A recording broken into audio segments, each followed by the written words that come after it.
আইন উপদেষ্টা ডক্টর আসিফ নজরুল তার ফেসবুক পোস্টে বিমানের টিকিটের উচ্চমূল্য এবং প্রবাসীদের ভোগান্তি নিয়ে কিছু নতুন পদক্ষেপের কথা জানিয়েছেন।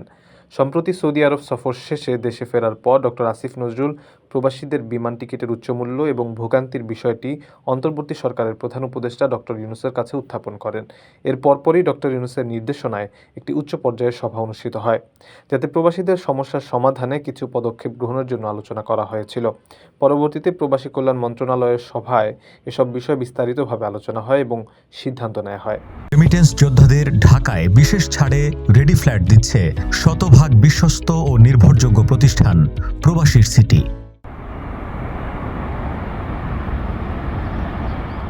এই সভার আলোকে 11 ফেব্রুয়ারি ও 13 ফেব্রুয়ারি বেসামরিক বিমান পরিবহন মন্ত্রণালয়ের দুটি সার্কুলারে বিমানের টিকিট নিয়ে ভোগান্তি রোধে সুনির্দিষ্ট কিছু পদক্ষেপ গ্রহণ করা হয়। 13 ফেব্রুয়ারির সার্কুলারে প্রবাসী কর্মীদের জন্য সৌদি আরবগামী যে কোনো বিমানের টিকিটের মূল্য $360 নির্ধারণ করা হয়, যা আগে ছিল জেদ্দায় 480, মদিনায় 430 এবং রিয়াদ বা দাম্মামে $400। মালয়েশিয়ার জন্য টিকিটের মূল্য $175 থেকে কমিয়ে $150 করা হয়েছে।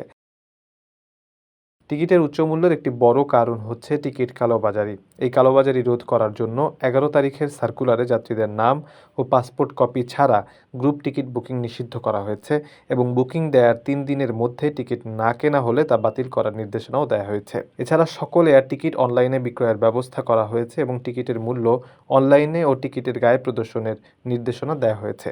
টিকিট মজুত করে কৃত্রিমভাবে মূল্য বৃদ্ধির চেষ্টা করলে শাস্তির ব্যবস্থা নেওয়ারও কথা বলা হয়েছে।